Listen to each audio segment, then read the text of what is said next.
As you can see, it gets some draw something with the pen ink in your fridge.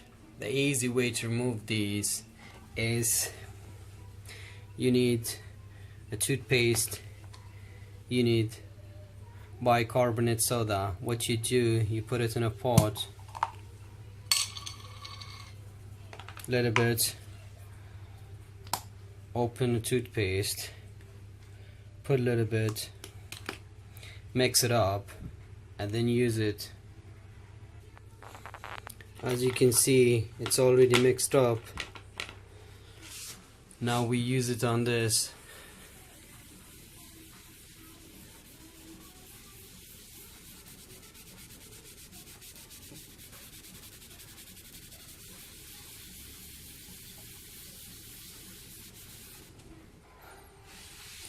As you can see, it's almost clean up.